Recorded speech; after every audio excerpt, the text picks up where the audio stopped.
We're joined by Mike Haynes, who's in studio with us. Mike, 9-time Pro Bowler, member of the College and the Pro, both Football Hall of Fames, and he is in studio, and he's got the jacket. He's looking good. How do I get one of those How are jackets? you, Mike? I want one of those jackets. You should have played another year. You would have gotten one, man. I told you this all the time. Mike, you know how much more popular this show would be if this guy could have squeezed out one more year and he would be a Hall of Famer instead of like some retread running back? I'm just kidding. How are you, sir? I'm really good. And I tell you one thing, though, Tiki, what you did is you got every kid that ever runs with the ball, doesn't matter what position, they're all holding it high and tight. High and tight, man. I created a methodology that's just really mechanics. Fumbling is mechanics, just like anything else in life. You know, we were talking before we started the interview. You went to Arizona State. You grew up in L.A.? And look, this guy's 60, by the way, BT. You know, talk about black. You talk about black don't crack. He's the epitome of that. How did you end up at ASU and not like UCLA or USC, especially back then? SC is where I wanted to go, but they didn't recruit me. UCLA was recruiting me for track because I was a pretty good long jumper. And I played in this all-star game, and Arizona State got a chance to see me, and they just fell in love with me. And that's hey. Yeah. And they paid him more money. They gave him $30,000 when nobody was looking, and he became a Sun Devil. I'm in California, not Texas. Hey, now the two teams, a Patriot and a Raider, and you know for a long time you could flex those Patriot those colors with pride. Been a while for the Raiders, but they're coming. You know, they're on their way. There's some issues in the secondary. I think we still know that. Still early. Are they ready for the playoffs this year? Can they make that jump, or is it a year away still, do you think? No, I think they can make it. And the secondary, those guys they have Rod Woodson as their coach, all right?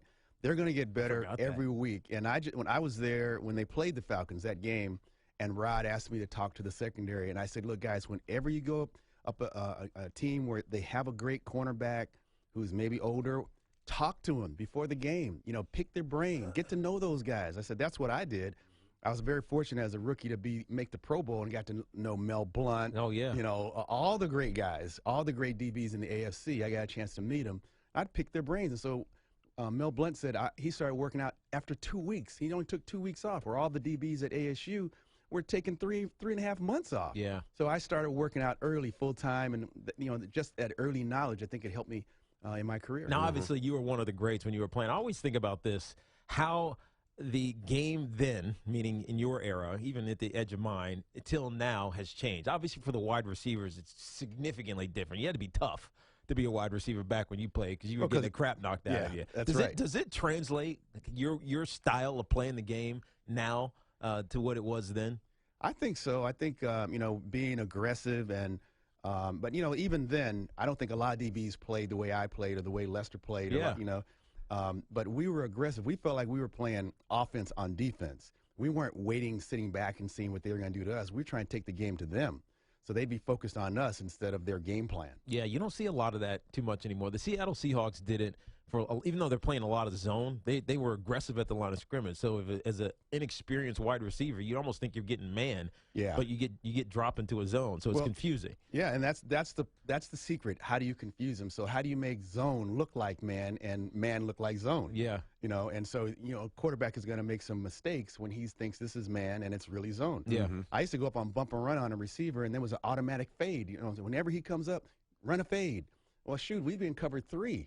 So, you know, so I go that's up your there. responsibility anyway. Yeah, so I go up on him, and sure enough, he runs a fade, he runs right into me.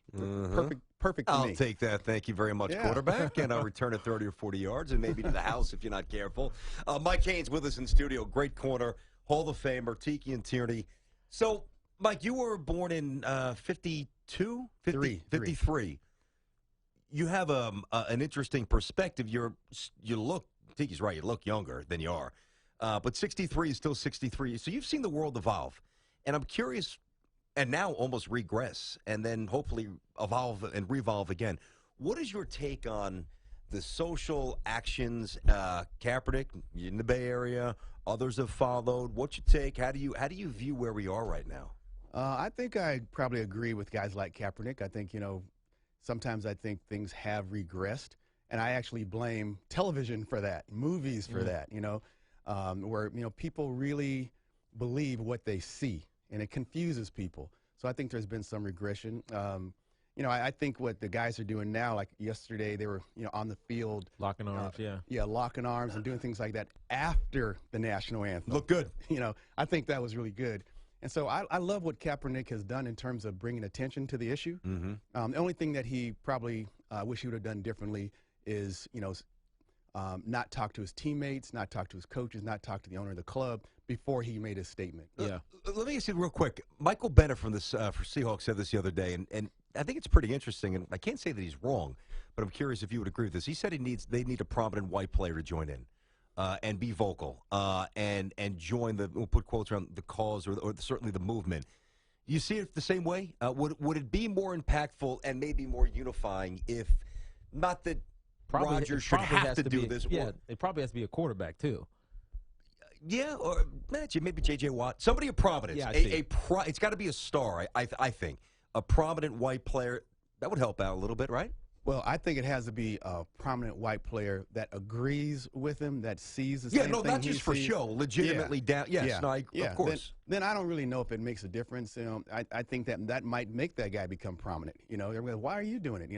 And if he believes it, wholeheartedly the way, Colin does, then I think that does make a difference. So it's a difficult issue for people to see. Yeah. I realize that because I talk to people all the time, and they don't see what I see. Yeah. So it's happening. It's been happening.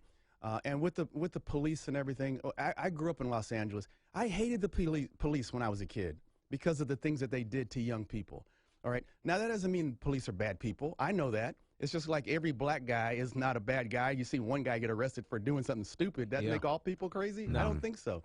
But that's what seems to be what happens. And unfortunately, people are not always seeing things the same way. What's the overall feel of Kaepernick out there? Because it's different nationally. We get narratives, we get talking heads talking about this all over the place. But on the ground where you are, what's it like for him? Actually, what I feel, and this is just me personally, I live down in San Diego, and there's a lot of military down there. Yeah, of course. So they are very upset with his stance.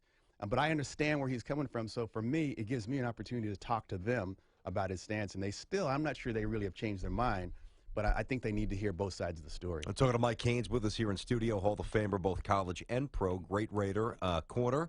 And he's with us here on Tiki and Tierney. Now, Mike, we were joking about what you're on here to talk about, Know Your Stats, which is about prostate cancer. Now, you got your first kind of prostate exam when you were like 20.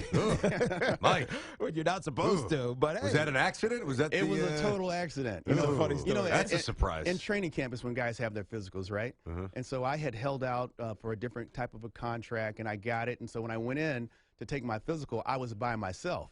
And when the doctor asked me to turn around and lean over, I had no idea what he was going to do because I'd never had this test before. Yeah, but that's usually something you don't do when another man says lean over and bend over. Well, I almost broke his finger off, I was squeezing so tight. I couldn't relax, and so so he explained to me what that test was, and I had never heard of that, so I never had the test again until I was 55. Yeah. Oh, wow. And this happened at the Pro Football Hall of Fame. You had a screening, exactly. and you actually had prostate cancer. In September is Prostate Cancer Awareness Month. So tell us what you guys have going on and what you're trying to get out. So you're not going to find out at a screening if you have it or not. All they can do is give you the test and then look at your results from other tests that you've had. And so the thing that he did with me was elevated my interest. He asked me what was my baseline PSA. I didn't know what PSA was. Of course, I thought it was public service announcement. But when he gave me the stats, never done one. Sorry. That African American men, 1 in 5 African American men would be diagnosed with this disease, and I thought, geez, I have never met one single guy. And he said, if it runs in your family, it's 1 in 3. And I thought, I wonder what my grandfather died of. I know he died of some kind of cancer. But for all men, at the time, it was 1 in 6 men would be diagnosed with this disease. And I thought, geez, that's an awful lot of men. I don't know anything about it.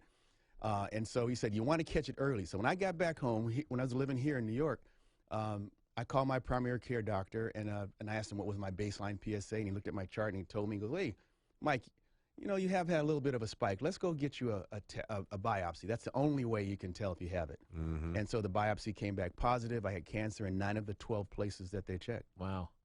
Obviously, so you're fine. Yeah, you're fine now because you caught it early. I caught it early, and that's when it's treatable. And that's what our message is about, and that's what our whole campaign is about, is know your family history, know your own personal risk, and find out if you have this disease early when it's treatable. Hey, just to lighten the mood, I don't care what you say. That doctor, when you were 20, was trying to take advantage of you, man. He probably was. Oh, man. Let me get this young buck in my office here.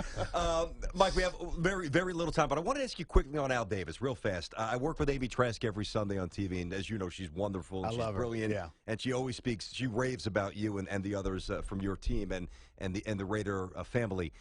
If Al Davis comported himself exactly the way he did then now, would he still be able to own a team without alienating either other owners or the league? Would that style work today?